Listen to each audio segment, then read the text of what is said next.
Muchas personas ven a las plantaciones forestales como algo esencialmente bueno.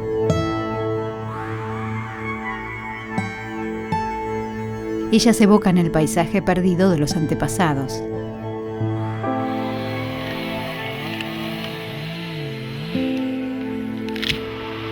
A menudo escuchamos que promueven el desarrollo y generan trabajo. Dicen que las forestaciones alimentarán la industria y harán crecer al país. Los árboles, además, son vistos como un elemento que mejora los ambientes. Es casi inevitable, entonces, que se apoye la expansión forestal. La Cuenca del Plata es uno de los destinos sudamericanos para las grandes corporaciones forestales. La aptitud de sus tierras y los dividendos de la actividad son la mezcla explosiva que está tapizando la región con pinos y eucaliptos. Solo en la provincia de Corrientes se pasó de 60.000 hectáreas en 2001 a 450.000 en 2011. Desde que los árboles son plantados hasta que se transforman en madera o papel, el modelo forestal tiene muchos atributos. Destruye ecosistemas y biodiversidad, degrada suelos y fuentes de agua, envenena la tierra y los arroyos, expulsa a los pobladores, convierte pueblos pujantes en sitios miserables y puede contribuir al calentamiento global y al cambio climático. Además, genera trabajo precario y quebranta la salud pública. Y hace todo esto bajo la promesa del desarrollo regional. Es cierto que la industrialización genera un beneficio económico a corto plazo. Pero este lucro se obtiene sacrificando la esperanza de una economía sustentable, una economía fundada sobre la dignidad de los que aún no nacieron.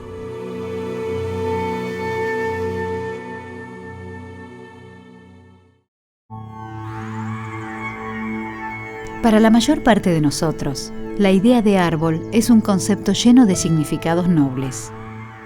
El árbol simboliza muchas cosas importantes en nuestra cultura. Del mismo modo, hacemos extensiva esta idea buena del árbol a la idea del bosque. Cuando se habla de un bosque, en el imaginario popular por lo menos hay algo de positivo. Uno se imagina diversidad, aves, mamíferos, digamos, todo un ecosistema complejo que corre peligro a nivel mundial y que hay que proteger. Mediante una artera manipulación, la industria forestal llama a las plantaciones de pinos y eucaliptos bosques cultivados, una expresión que simula una imagen de armonía con la naturaleza. Las forestaciones se parecen externamente a los bosques porque en ellas sobresale la figura del árbol. Cuando pensamos en cultivos de árboles, pensamos distinto que cuando pensamos en otros tipos de cultivos. En general le damos como un crédito extra, como que la plantación forestal tiene características que la hacen ambientalmente más amigable que otro tipo de cultivo. Aunque externamente se parecen, estas gigantescas forestaciones artificiales están lejos de ser bosques. Son monocultivos extraordinariamente simples. Una masa uniforme de árboles idénticos que en esencia es la negación misma del bosque. Muchas veces se habla de los bosques de pinos y los bosques de eucaliptos. En realidad estamos hablando de áreas plantadas, parecidas a otro cultivo, solo que son plantaciones de árboles, pero que no tienen nada que ver con un bosque nativo. Los bosques naturales son ecosistemas complejos integrados por muchísimas especies.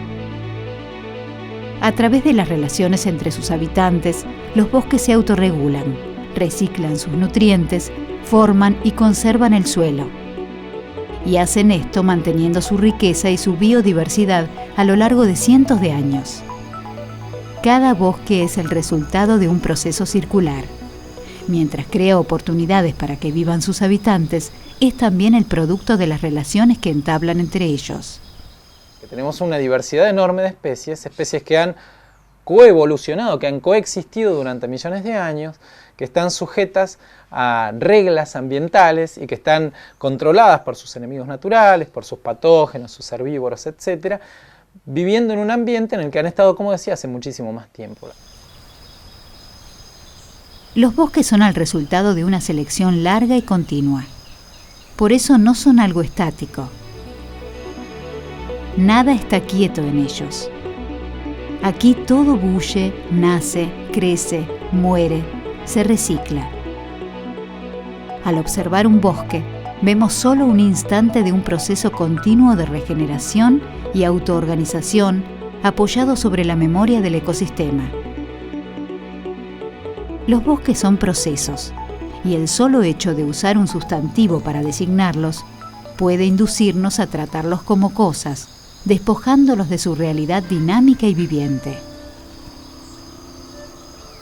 Las forestaciones son monocultivos artificiales plantados para producir celulosa o madera. Son también un espacio muerto para los organismos del bosque nativo. Aquí, gran parte de las especies no tiene las condiciones adecuadas para vivir y desaparece.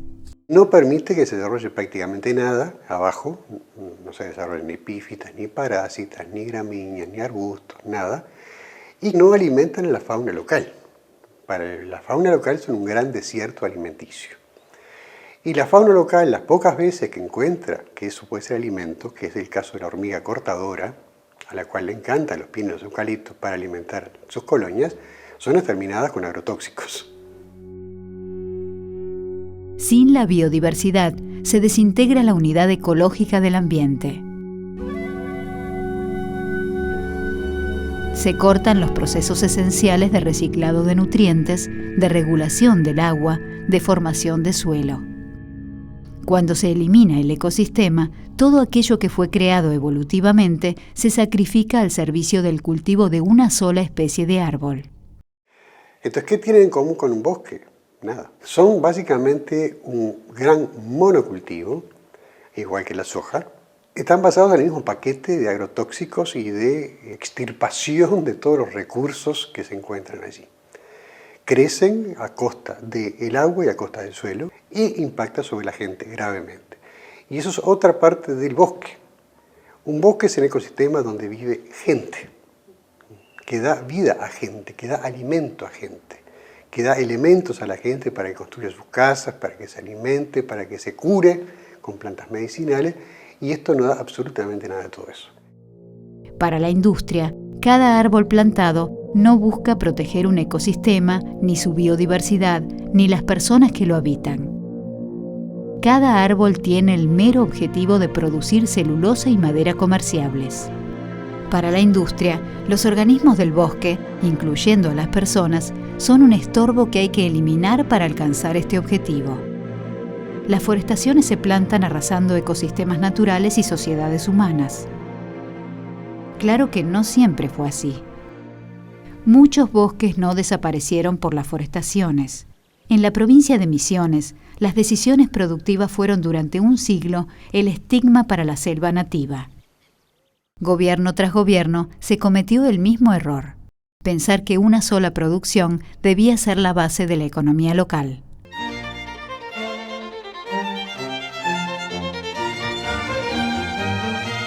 Primero se explotaron la madera nativa y la yerba silvestre. Cientos de obrajes instalados en el corazón de la selva cortaban los árboles más grandes.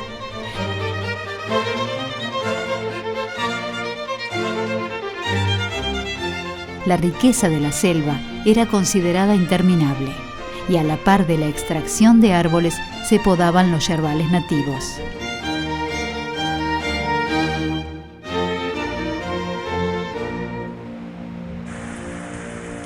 Los troncos de la selva se iban río abajo en las jangadas, mientras por el Paraná los vapores traían miles de colonos a esta nueva tierra prometida. Con el estímulo del gobierno, las áreas con selva degradada eran entregadas a los colonos, que quemaban todo y plantaban yerbatales. El gobierno pensaba que esto salvaría la economía misionera. Pero luego pasaba lo inevitable. Cuando las chacras estaban repletas de yerba cultivada, la sobreoferta bajaba los precios y los colonos se llevaban la peor parte. Entonces el gobierno apelaba a una nueva variante productiva. El cultivo de ananá, de tum, de té, de plátano, de papas, de mandioca, de cítricos, de tabaco, una larga lista de soluciones mágicas para los campesinos.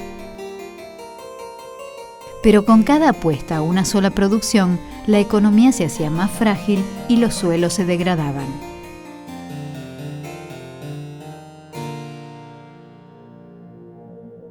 El éxito de los primeros años se desvanecía cuando declinaba la productividad o atacaba una plaga. Entonces había que quemar nuevas parcelas de selva. Fracaso tras fracaso, los colonos seguían igual de pobres y buscando un futuro para sus hijos, migraban hacia los pueblos.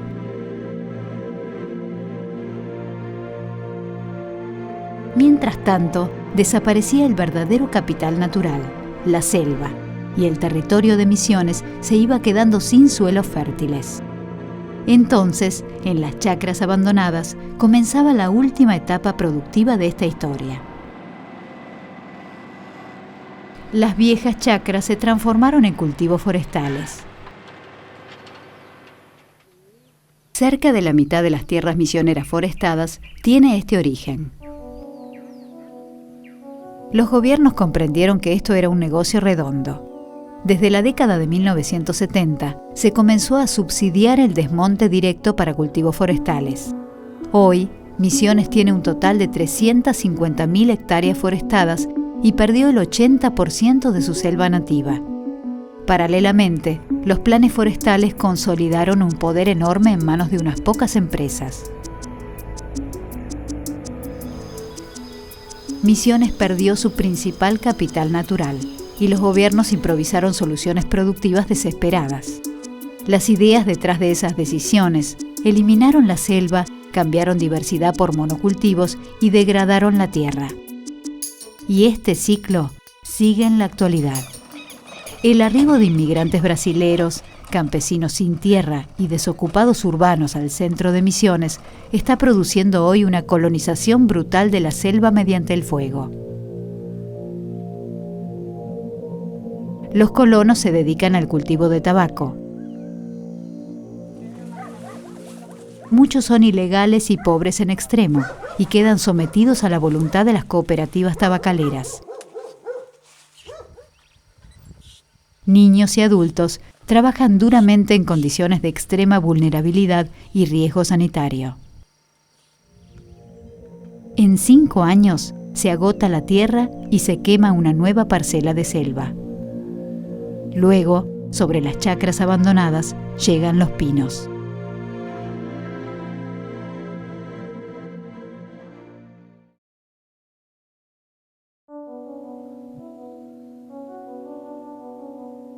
La transformación de selva misionera en forestaciones es una simplificación brutal del ecosistema por malas decisiones productivas. Hacia el sur, en Corrientes, donde nunca hubo selvas, los cultivos se implantan directamente sobre pastizales naturales. Es fácil comprender que eliminar bosques para cultivar árboles es un crimen ecosocial. Pero muchas personas creen que forestar sobre un pastizal es mejorar el ambiente. Sin embargo, esto esconde una destrucción silenciosa y despiadada. Ahí tenemos un tema que es una visión europea de nuestro propio ecosistema, sobre todo Argentina y Uruguay. Mucha de esa población proviene de la migración. Ese tipo de gente proviene de ecosistemas de bosques.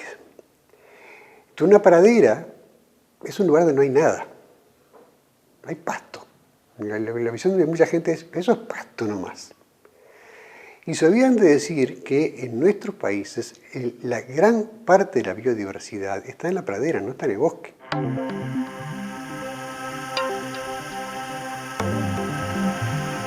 Fuimos educados en la idea de que los ecosistemas son los bosques. Tanto se los usó como ejemplo que creemos que solo los bosques son ecosistemas. Es casi natural, entonces, que veamos a los ambientes sin árboles como espacios vacíos. Pero no todos los ecosistemas naturales desembocan en un bosque.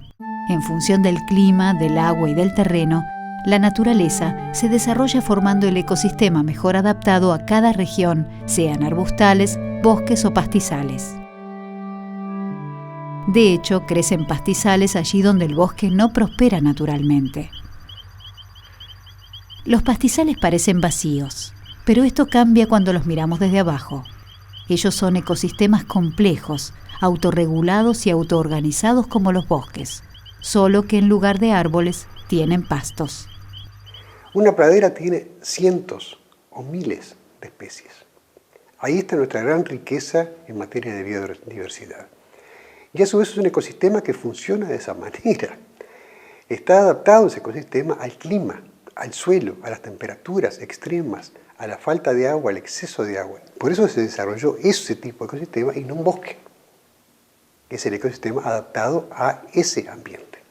Y a su vez es el que da vida a toda nuestra biodiversidad. Gran parte de nuestros mamíferos, nuestras aves, se alimentan de la pradera, no del bosque. No saben ni cómo vivir en un bosque. Los pastizales del norte correntino poseen una riqueza biológica singular. La región del Aguapey es el hogar del venado de las pampas, el yetapá de collar, el tordo amarillo, el aguaraguazú, entre otras especies ya extinguidas en el resto del país. Y la principal extinción se dio en la llanura pampeana. Hoy, este paisaje es un escenario de cosechas masivas en el cual hay cada vez más máquinas y menos hombres. El enorme poder transformador de la agricultura se traduce en las imágenes satelitales, en una gigantesca cuadrícula extendida a lo largo del territorio. Esta región estaba cubierta por pastizales que desaparecieron hace un siglo, y con ellos casi todas sus especies silvestres. Algunas lograron sobrevivir allí donde la agricultura no pudo entrar.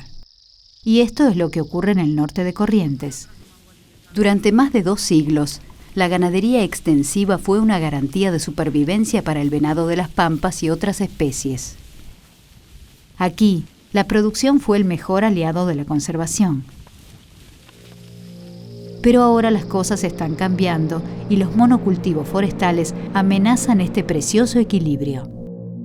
En apenas 15 años, las forestaciones eliminaron el 30% de los pastizales ganaderos que necesitan los venados. Y todo indica que seguirán avanzando. Estas especies se extinguirán mientras sigamos creyendo que los pastizales están vacíos y que plantar árboles allí es mejorar el ambiente. Un profundo error que nos está dejando sin ecosistema. En los ambientes de arbustal, de pastizal, de sabana, cuando introducimos árboles como los pinos, no solo introducimos una especie, sino que introducimos una forma de vida nueva. Y la fauna nativa y la flora nativa no están adaptadas a esa nueva forma de vida. ¿Qué problema traen los pinos? En los ambientes donde predominan los pastizales, está relacionado fundamentalmente con la modificación drástica del ambiente. Cuando se foresta sobre el pastizal, el efecto es desastroso. A medida que los árboles crecen, se interrumpe el desarrollo de plantas y animales, sustituyendo un ambiente complejo y diverso por un monocultivo de árboles. Pero en un monocultivo muy particular es este. Uno dice, lo compara con la soja, que también es un monocultivo. ¿Qué pasa con la soja? ¿Cuál es la diferencia con el pino o el eucalipto? Que la soja es anual. Estos son cultivos permanentes. Pero si uno fuera más o menos serio diría, bueno, yo he hecho 2 años, 3 años de soja, el suelo se está empobreciendo, voy a dejar de sembrar soja y plantar otra cosa. En el caso de la forestación, no, ya está plantado. Acá estamos hablando de años que puede ser entre 7 en el caso del eucalipto, o hasta 15 o 20 en el caso del pino. Y que muchas veces en el caso de ambos, después que se corta la primera cosecha, se vuelve a plantar un nuevo monocultivo. Puede haber 2, 3, 4 monocultivos de corrido. Y es muy difícil, una vez que se acabó la cosecha, de volver o a restablecer una pradera o a restablecer un bosque. Es muy difícil, es casi imposible por todos los cambios que ocurrieron en todos esos años de monocultivo. Los cambios que producen las forestaciones son drásticos y muchas veces irreversibles. Y estos cambios comienzan desde bien abajo.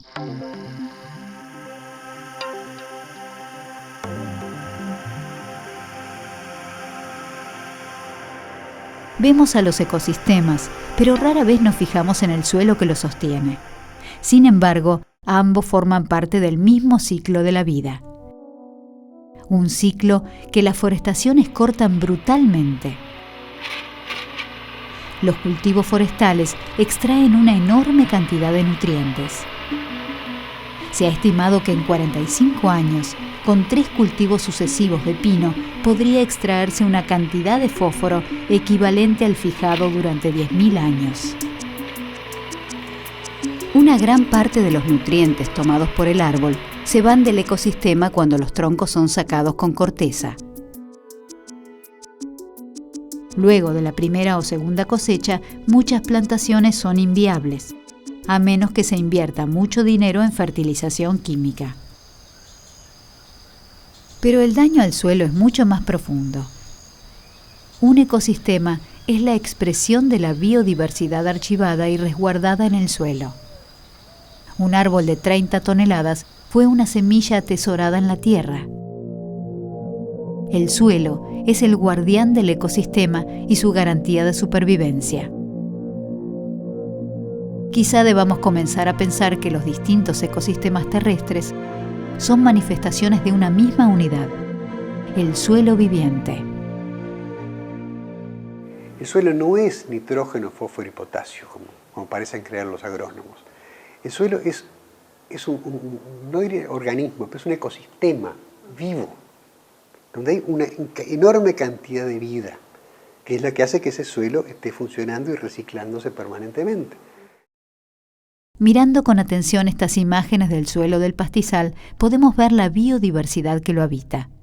Algunos de sus organismos son visibles, muchos otros son microscópicos. Hay millones de ellos en 1 gramo de tierra y pueden sumar toneladas por hectárea. Ellos se encargan del trabajo más duro y menos visible de un ecosistema. Reciclan los nutrientes, fijan el nitrógeno, incorporan la materia orgánica, mantienen la estructura del suelo, su porosidad, su humedad. Hacen que el suelo funcione.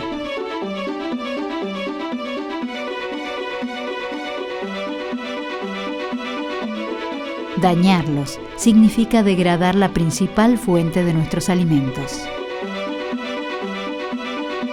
Estos seres diminutos, con su movimiento incesante, son el principal sostén de los procesos sociales. Sin ellos, no hay esperanzas para nuestros hijos. La biodiversidad del suelo es la menos comprendida y la más vulnerable. Sin embargo, los monocultivos acaban con ella. Esto comienza con un cambio químico. Los árboles toman calcio y magnesio del suelo, volviéndolo ácido, lo que se agrava con la acumulación de hojas y restos vegetales. Las hojas de los pinos, además, liberan sustancias tóxicas como los polifenoles. La plantación extrae agua de capas profundas que a medida que sube arrastra sales y otras sustancias. El aluminio aumenta superficialmente en los suelos forestados. Este elemento es tóxico para muchos organismos formadores de suelo, como bacterias y hongos. Con un suelo más ácido, salinizado y tóxico, desaparecen organismos que reciclan nutrientes y se cortan los procesos vitales del suelo. Se demostró que la degradación de la materia orgánica en cultivos de pinos y eucaliptos puede ser 15 veces más lenta que en los pastizales. Y esto tiene profundas consecuencias sociales. Hay trabajos hechos en las sierras del sur de la provincia de Buenos Aires que muestran que el crecimiento de pinos provoca cambios en la estructura y en las condiciones del suelo que los hacen mucho menos aptos para la agricultura. De forma que sin querer uno por ahí está condicionando usos futuros de la tierra cuando está optando por una actividad forestal. La implantación forestal muchas veces cierra posibilidades de desarrollo futuro. Quiero decir, es difícil volver de un campo forestal a un campo agrícola o ganadero. Las chacras instaladas en Misiones sobre forestaciones taladas tienen rendimientos paupérrimos.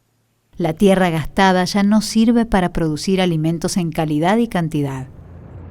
Las forestaciones compactas de miles de hectáreas sobre pastizales que existen en Corrientes están condenando sus suelos. Y la situación empeora cuando se considera el agua.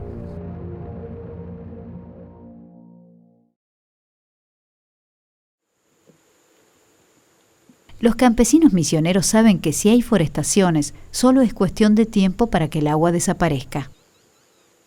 En la localidad de Libertad, Jorge Villalba trabaja algo menos de 1 hectárea. En pleno diciembre, sus plantas están sufriendo el calor subtropical. Ahora necesita regar su cultivo y su huerta. Pero las forestaciones terminaron con todos los arroyos de la región. Acá en Libertad había un montón de arroyos, ahora ¿dónde hay? Vos tienes que ir acá, no sé, unos 20, 30 kilómetros para encontrar una retira. Y antes había, acá mismo había uno, y más allá había otro. Y ahora ya no hay más, se secó todo. Para salvar sus plantas, Jorge Villalba necesita un pozo para alcanzar la napa de agua. Por poco dinero, 2 vecinos hacen el trabajo duro.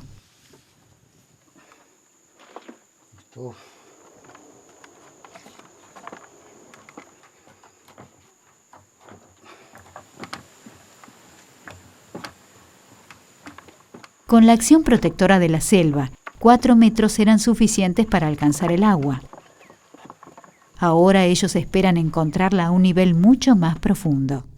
Y en ese nivel que estamos nosotros ahora, 9, 10 metros, 11 puede ser que sale ya. Porque estamos medio la bajada. Una constante en todas las regiones forestadas. El arroyo que ya no existe y el agua cada vez más profunda. Cuando las plantaciones eliminan los pastizales, directamente se cambia el régimen hídrico del ecosistema. Cuando llueve en un pastizal bien conservado, el agua llega casi directamente al suelo. Una gran parte se infiltra alimentando las napas y el resto circula sin producir erosión por arrastre de sedimentos. Imaginemos esa misma pradera ahora con una plantación de pinos. E imaginemos cómo son esos pinos en particular. Son altos, tienen mucho follaje y conservan el follaje todo el año. Entonces, ¿qué pasa cuando llueve? Si la lluvia es escasa, el agua puede ni siquiera llegar al suelo. Cuando llueve sobre las forestaciones, una parte del agua queda en el follaje y se evapora, y otra parte es retenida por la hojarasca y no se infiltra. Además, en su crecimiento, los árboles consumen mucho más agua que los pastos, incluso de capas más profundas. Por un lado, menos aporte de agua de lluvias y por el otro, un consumo mayor del agua del suelo. El resultado es un balance hídrico negativo. Sale más agua de la que entra, y esto se traduce en mucho menos agua disponible.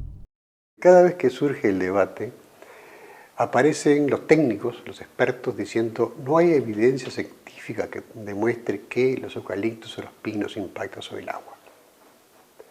Y con eso quieren convencer a la gente de que no impactan sobre el agua. Y eso es simplemente mentira. Eso es mentira porque sí se ha hecho investigación. Y sí se sabe que impacta negativamente sobre el agua. Y por otro lado, la gente local que siempre dice exactamente lo mismo. Desde que se plantó el eucalipto, desde que se plantó el pino, se acabó el agua. Y hay una especie de amnesia de que décadas atrás, en todo el mundo, en Uruguay en particular, se fomentaba la plantación de eucaliptos para desecar bañados, considerados en aquella época como ecosistemas malsanos, improductivos, que era bueno secarlos.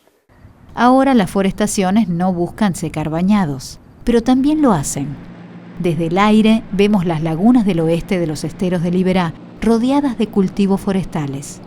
El impacto sobre este humedal de importancia estratégica es incalculable. Iberá vive del recurso agua. El agua es la sangre de los esteros. Entonces, La forma en que las plantaciones interactúen con el agua va a determinar también la dinámica de todo el sistema. ¿Qué estoy diciendo con esto? Que por lo menos a nivel local es probable que veamos la desecación de pequeñas lagunas al principio en función de un consumo de agua por parte de los pinos que es mayor que el agua que cae directamente sobre la plantación. Los pinos consumen más agua de la que llueve directamente encima de ellos. Quiere decir que tienen que estar drenando aguas de alrededor. En los años con poca lluvia, las lagunas comienzan a secarse. Pero hay un problema adicional. Los pinos son especies invasoras, especialmente sobre pastizales subtropicales. Un cultivo produce cientos de millones de semillas y muchas germinan fuera de la plantación, dando origen a focos de dispersión. Primero la forestación seca las lagunas y luego son colonizadas por pinos. Este bañado está rodeado de forestaciones. De a poco se fue secando y ahora está siendo invadido por pinos espontáneos. Una vez que los árboles se instalan, aumenta la extracción de agua del humedal y este círculo vicioso termina por secarlo completamente. Quiere decir que se genera un mecanismo de retroalimentación que hace que el propio pino genere condiciones apropiadas para el establecimiento de sus semillas. De esa forma, los sectores que hoy por hoy están ecológicamente vedados a la forestación, porque el agua impide el establecimiento de las semillas, con el paso de los años, de a poco, se van abriendo al avance espontáneo de los pinos o eventualmente a la plantación. Las 450.000 hectáreas implantadas en Corrientes ya se expanden espontáneamente. Muchos focos de invasión están dentro de la Reserva Natural Iberá, donde no debería haber plantaciones forestales masivas. Las consecuencias de la invasión se verán en el futuro, cuando no haya modo de controlar a los pinos. Romper el equilibrio del agua es algo común cuando se foresta sobre pastizales. Pero la industria siempre tiene un argumento más importante para defender el modelo. La idea de plantar árboles para capturar dióxido de carbono y mitigar el cambio climático es el principal argumento verde de la industria forestal. Sin embargo, parece ocurrir exactamente lo contrario. En Misiones, la selva era el mejor reservorio posible de carbono. Destruirla elimina más del que puede fijar la forestación implantada. En un pastizal, la situación es menos visible. Allí, la mayor parte del carbono está almacenada en el suelo. Cuando se plantan árboles, estos acumulan más carbono que los pastos en sus troncos y ramas. Pero después de la cosecha, este carbono sale del ecosistema y transformado en cartón o papel, se degrada rápidamente, volviendo al aire como anhídrido carbónico. Las raíces, ramas y hojas de los árboles no se incorporan completamente al suelo, debido a los cambios químicos y biológicos que produce la forestación. Además, mucho del carbono almacenado por el suelo del pastizal también se pierde. En algunos sitios, estas pérdidas superan al carbono acumulado en los árboles. Así, cuando se cambia un pastizal por un cultivo, suele ser mayor el carbono emitido que el que logra almacenarse. Y en estos casos, las forestaciones contribuyen al calentamiento global. Suelos tóxicos y sin vida. Invasiones silenciosas y sin freno. El equilibrio del agua fracturado. Un futuro negado a la próxima generación. Una sociedad que no podrá sobrevivir sin ambiente. Sin embargo, los cultivos crecen sin control y la visión económica de corto plazo es el verdugo implacable de nuestra sociedad. Las comunidades locales y los gobernantes creen que las forestaciones traerán desarrollo regional, pero la realidad suele ser muy distinta. Si en una etapa inicial las plantaciones demandan mano de obra, esta prosperidad temprana disimula el vacío laboral posterior. En todo su ciclo, la industria paracelulosa crea en promedio un puesto de trabajo cada 70 hectáreas. mucho menos que si estas tierras se hubieran dedicado a otras actividades productivas. Pero esto hoy es imposible. Las forestaciones se extienden y las comunidades rurales agonizan y mueren. Entre 1991 y 2001, la población urbana de Puerto Libertad pasó del 49 al 71%. En ese lapso, más del 90% de este municipio misionero se cubrió de forestaciones. De una población de más de 1.000 personas, solo quedan 2 colonos en el paraje del kilómetro 22 del municipio de Puerto Piray. Sus vecinos emigraron hace tiempo a los pueblos pobres. En esta casa nació Chocho Benítez hace 60 años. Aquí se crió y aquí también nacieron sus hijos. Ahora él y su esposa viven solos, aislados por las plantaciones forestales. Antes había más de 1.000 personas acá. Sí, cantidades. Mi viejo laburó acá 37 años. Somos 12 hermanos, nací y criado acá. Todos nos criamos acá. La industria forestal hace enormes esfuerzos para sacar a los pobladores y borrar la memoria social de los territorios que ocupa. Y tumbaron toda la escuela, llevaron a Santa Teresa. La prueba más palpable está en la escuela. Cerrada por falta de alumnos, está siendo demolida como para que no queden rastros de la antigua población. Chocho no quiere abandonar este lugar, aunque permanecer es muy difícil. El aislamiento y la falta de vecinos pesan sobre él y su esposa. Pero su destino está marcado. Finalmente los vestigios de su comunidad quedarán sepultados bajo los pinos y ellos terminarán mudándose al pueblo.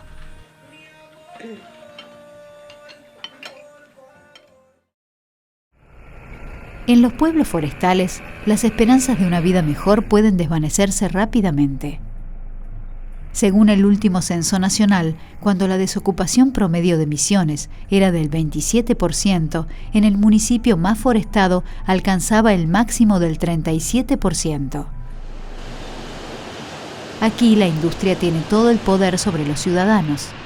Los que tienen suerte trabajan en una planta industrial de celulosa o de subproductos forestales. Muchos compiten entre sí para lograr un empleo en las empresas tercerizadas. La selección es feroz, porque se elige al que más produce y menos cobra. Otros consiguen ocuparse temporalmente en los aserraderos locales. En la mayoría de ellos, el grueso de los obreros trabaja en negro. Los accidentes inherentes a esta actividad son otra condena. Sin sindicatos ni seguros laborales, los mutilados deben conformarse con un subsidio por discapacidad. Muchos ni siquiera tienen la suerte de trabajar en negro en un aserradero y dependen de los planes de asistencia oficial. Así es la vida de los colonos en los pueblos forestales. Lo que parecía una buena opción laboral se transforma en una forma de esclavitud del siglo XXI. Bajo la amenaza permanente de ser despedidos, se somete a los trabajadores a todo tipo de abusos. Para comprender esto, solo basta conocer el caso de los motosierristas del norte misionero. Cuando la empresa nacional Celulosa Argentina fue privatizada y vendida a la chilena Alto Paraná, el grueso de su personal comenzó a depender de terceros llamados contratistas. A medida que la escala de producción crecía, los trabajos de poda, raleo y tala fueron entonces una fuente permanente de explotación laboral, trabajo en negro, maltratos y despidos arbitrarios.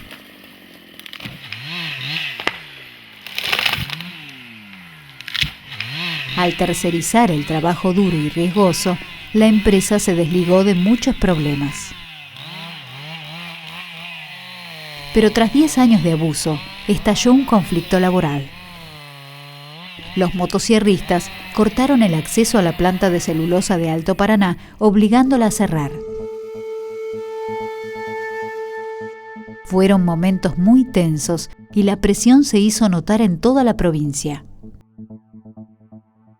Finalmente, debió intervenir el Estado Nacional. Al principio, los trabajadores consiguieron aumentar su salario, reducir el horario de trabajo y mejorar la seguridad laboral. Sin embargo, poco después, Alto Paraná comenzó a financiar a los contratistas en la compra de máquinas procesadoras.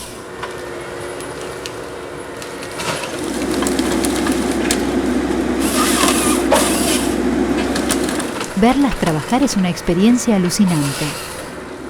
Les toma menos de un minuto reducir un pino de 15 años a una pila ordenada de troncos limpios. Una máquina manejada por 3 personas hace el trabajo de 12. Además, es mucho más barata que un salario justo y no hace reclamos laborales.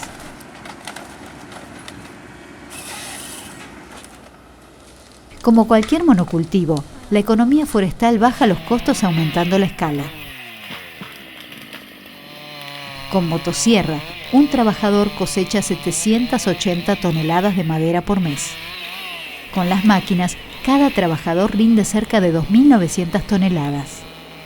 En Misiones, a medida que aumentó el volumen procesado de madera, disminuyó la mano de obra empleada. Hoy, el 70% de los obreros perdió su trabajo. Lo que está ocurriendo en Misiones es el óptimo de la industria forestal, un proceso altamente mecanizado con un mínimo aporte de trabajo humano. Sin embargo, algunos colonos se resisten. En el kilómetro 18 de Puerto Piray, los campesinos se reúnen para buscar alternativas para sus producciones. Ellos quieren industrializar lo que producen para los mercados locales. Esta es la única alternativa que tienen frente a la desolación laboral que propone el modelo forestal. Es también la manera de frenar el abandono de sus chacras y el éxodo hacia los pueblos. Pero esta no será una tarea fácil. El espacio que cuentan para producir está fuertemente restringido por las forestaciones. Lo que sobrevive de esta antigua colonia es una estrecha franja de 100 metros a orillas del camino en el interior de un océano forestal. Las chacras apenas producen rodeadas de árboles. Yo estuve observando muchos años, ¿no es cierto?, el crecimiento de las plantas y me di cuenta que en las costas del pino no crecen las plantas anuales. Esto tiene 20, 30 digamos, es mucho 30. Y allá tiene 1 metro de alto la rama cuando está lejos del pino. 1 metro de alto o más tiene. Toda aquella parte planté maíz por el crecimiento que es mucho mejor allá. El desarrollo es muy bueno. Pero está a 100 metros de la plantación de pino. El maíz que está bien desarrollado. 1 metro de la planta. El efecto de la forestación se nota en todos los cultivos aledaños. En la mandioca, en el maíz, en la sandía que tengo acá, en el melón, en el zapallo que le estuve mostrando, ¿sí? En todo. Y yo lo que diría para resumir la situación es, este es un modelo, y cuando digo este me refiero al modelo del monocultivo a gran escala, en el cual incluye el pino, el eucalipto, la soja, cualquier monocultivo a gran escala que se esté instalando. Es un modelo, diría yo, desde el punto de vista humano, vacío y muerto. Usaría esas 2 palabras. ¿Por qué digo vacío? Porque es un tipo de monocultivo que en la zona donde se instala expulsa gente. ¿Pero a costa de qué? Por eso decía que es vacío y muerto, a costa de la destrucción de los ecosistemas, de la vida en el campo, y a costa del vaciamiento del campo y la apropiación del campo por parte de grandes capitales nacionales y muchas veces extranjeros. Así se cierra el ciclo social de la industria forestal. Campos cubiertos por bloques forestales, colonias desaparecidas, chacras improductivas, familias rurales sin trabajo empujadas a una vida miserable en los pueblos. En este presente de los pobladores misioneros se observa el futuro de los correntinos. Más allá de las promesas, el único progreso es el de las empresas. Para peor, vivir en un pueblo forestal es someterse al estigma de una salud que se deteriora día a día. El hospital de la localidad misionera de Puerto Esperanza se atesta de niños cada vez que baja la presión y hay brisa del oeste. El aumento de la incidencia de las patologías respiratorias, yo creo que es el parámetro más importante que tenemos, el aumento de las alergias. Puerto Esperanza se encuentra a pocos kilómetros de la planta de celulosa de la empresa chilena Alto Paraná y en el corazón de la zona forestada del norte misionero. Desde que la planta funciona a pleno, el porcentaje de niños con afecciones respiratorias aumentó 25 veces.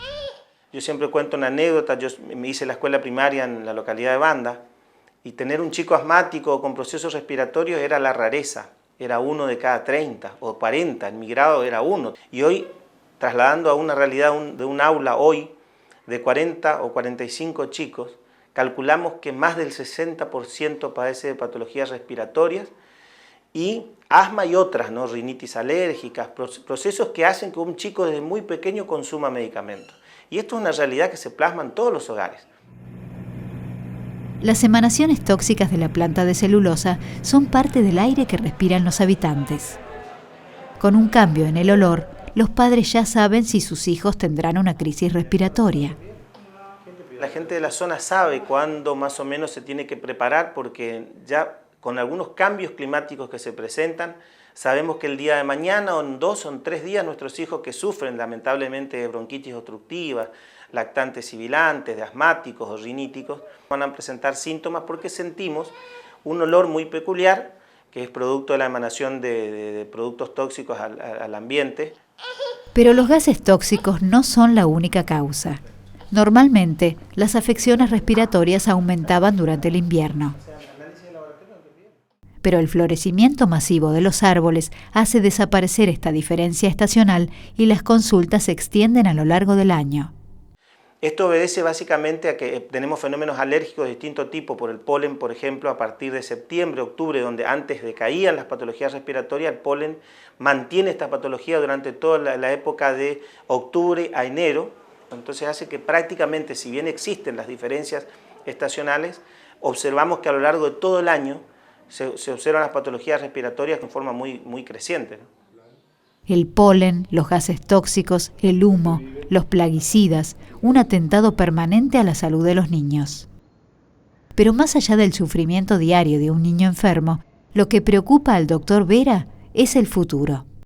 Obviamente que el consumo crónico a largo plazo de medicamentos, la recidiva permanente de patologías respiratorias a lo largo del año, esta sumatoria de patología más medicación en forma crónica, obviamente la calidad de vida nuestra, de la de nuestros hijos dentro de muchos años no va a ser la misma, porque llegar a 60 años o a 65 años habiendo consumido medicamentos toda la vida, son medicamentos que tienen efectos colaterales a nivel sistema nervioso, a nivel cardiovascular, respiratorio. O sea, es una sumatoria de cosas, pero muchas cosas las vamos a ver tardíamente en base a un análisis que también va a ser tardío, porque ya nos va a mostrar lo que pasó. Y seguramente en base a eso se harán modificaciones, pero ya va a ser un hecho consumado. La salud económica de las empresas se paga con la enfermedad de los niños. El crecimiento económico se paga con ecosistemas devastados y sociedades pobres. Esta es la ecuación del modelo instalado para producir celulosa barata. ¿Pero es barata la celulosa producida de esta manera?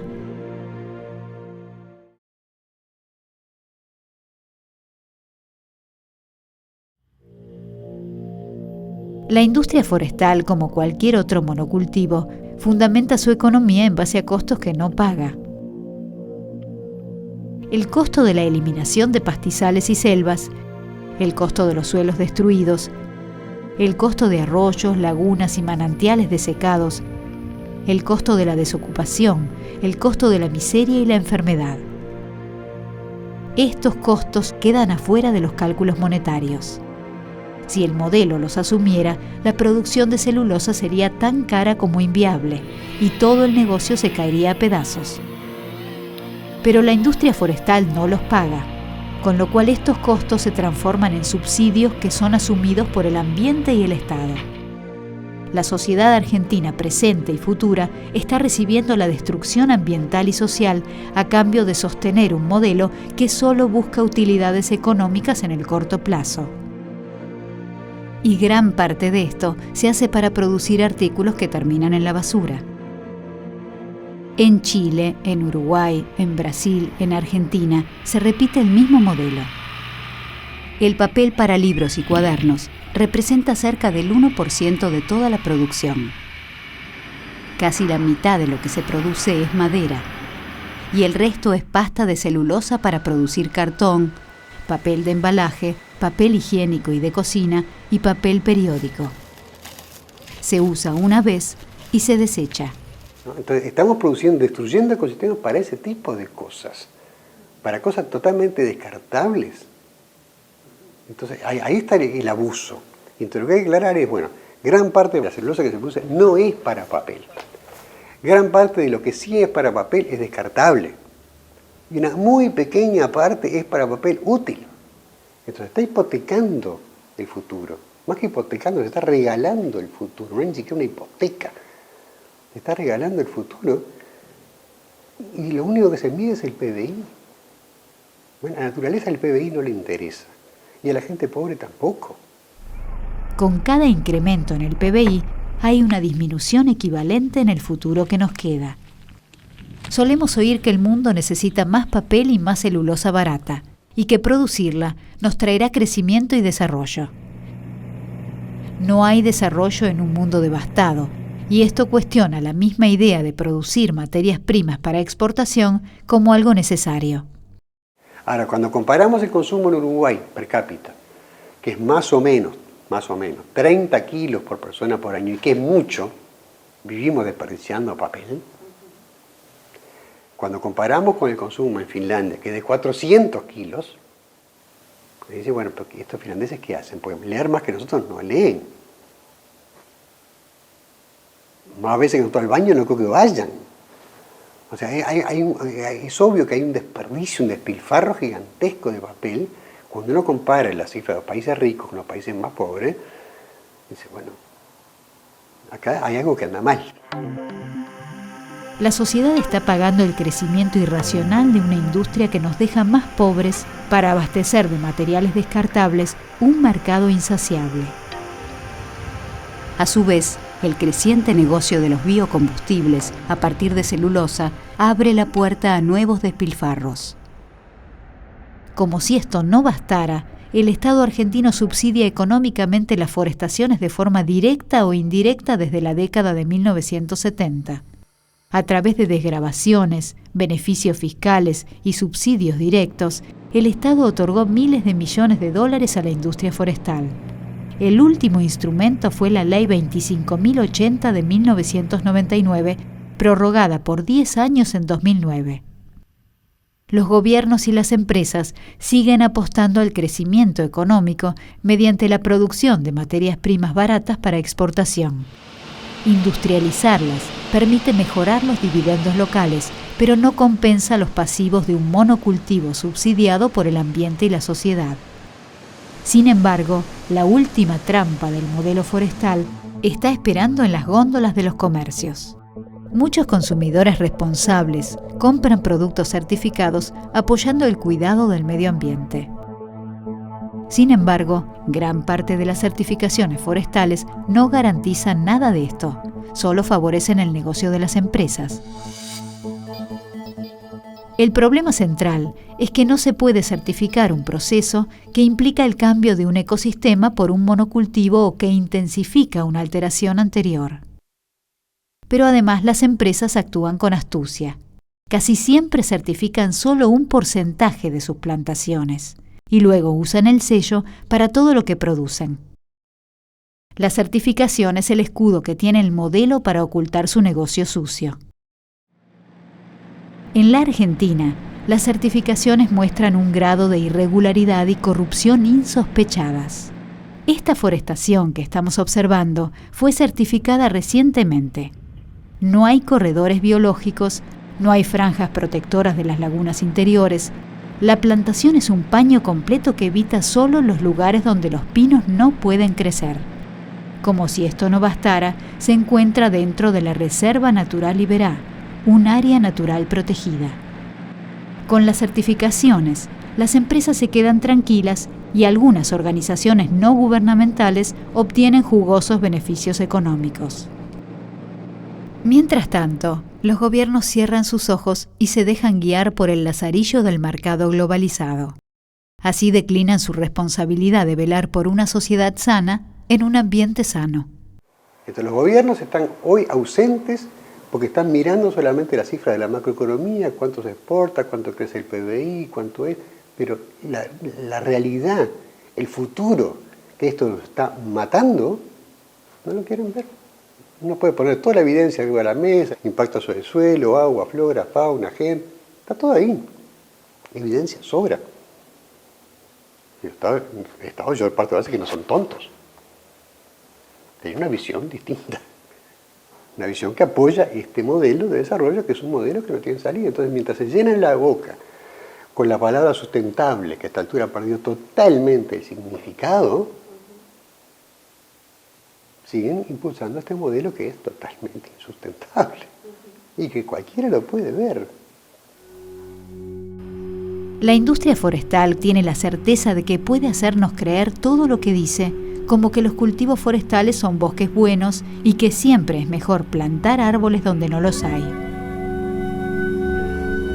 La evidencia muestra que en un monocultivo los árboles matan.